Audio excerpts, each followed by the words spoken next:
இன்றைக்கி ரொம்ப மோசமான நாள் எனக்கு. ஏன்னா அங்கே வந்து ஒரு கண்ணுக்குட்டியை வந்து நாய்ங்க கடிச்சிருச்சு சொன்னாங்க. அது நம்ம நாயான்னு எனக்கு தெரியல. பட் அவங்க சொல்கிறது நீ வளர்க்குற நாய் தான் கடிக்குது, இப்படி தான் கவர்மெண்ட்டில் வந்து உன்னை நாய் வளர்க்க சொல்கிறாங்களா அப்படின்ட்டு. நான் வந்து கூடுமான வரைக்கும் உடம்பு சரியில்லாத நாய்ங்களை தான் எடுத்து காப்பாற்றுறதுக்கு ட்ரை பண்ணுவேன்.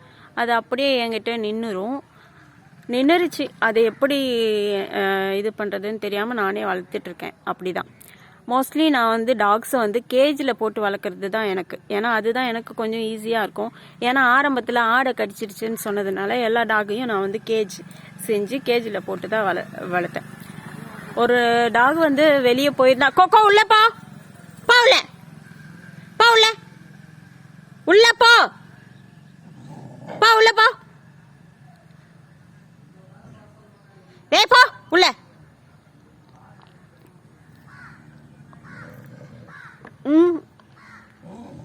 தமிழ் வந்து ஆடை வந்து கடிச்சிட்டா அப்படி சொல்லிட்டு சொன்னாங்க.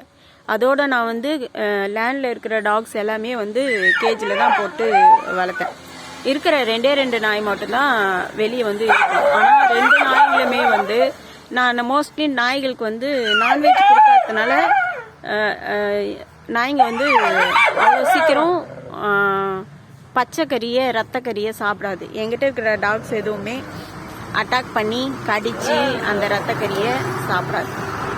ஏன்னா நான் அவங்களுக்கு அவிச்சு மஞ்சள் போட்டு பழகிட்டதுனால நானே எடுத்துகிட்டு வந்து பச்சை கறியை போட்டோம்னா கூட என்னோட டாக்ஸ் வந்து சாப்பிடுது. அப்படி இருக்கும்போது அது கண்ணுக்குட்டியை கடிச்சிருச்சுங்கிறது எனக்கு ரொம்ப வேதனையான, ஏதோ ஒரு கண்ணுக்குட்டி இறந்து போச்சுங்கிறது எனக்கு ரொம்ப கஷ்டமானது. அதே சமயத்தில் இந்த நாய்கள் தான் கடிச்சிச்சான்னு எனக்கு தெரியல. அப்படி நான் வந்து கெட்டது பண்ணணும் அப்படிங்கிறதுக்காக நான் எதையும் பண்ணலை. யாருக்கும் தீங்கு பண்ணணுங்கிறதுக்காக எதையும் பண்ணலை. நான் இப்போ இருக்கிற கஷ்டமான சூழ்நிலையில் என்கிட்ட பணம் இல்லை. என்னால் சுற்றி ஃபென்சிங் போடுறதுக்கு வசதி இல்லை. அதுதான் அது கூடுமான வரைக்கும் யாருக்கும் தொந்தரவு இல்லாமல் அவங்க வந்து அழுதது எனக்கு ரொம்பவே சங்கடமாக போச்சு. எனக்கு அவ்வளோ ஒரு மன வருத்தமாக போச்சு. 10 மாதம் காப்பாற்றி நான் இப்படி விட்டுட்டேன் அப்படின்னு சொன்னாங்க.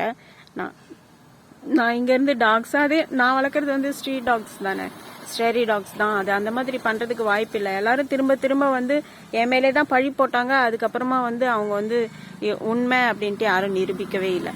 இதுதான் உண்மைன்ட்டு எனக்கும் எதுவும் உண்மைன்னு தெரியல. எனக்கு வந்து அங்கே ஆடு மாடுகளும் இருக்கிறதுனால நாய்கள் ஆடு மாடுகளோட பழகணும் அப்படிங்கிறதுக்காக தான் அந்த இடத்துல நான் இது பண்ணேன். பல்லுயிர் காப்பகமாக மாற்றணும் அப்படிங்கிறது தான் என்னோட எண்ணம்.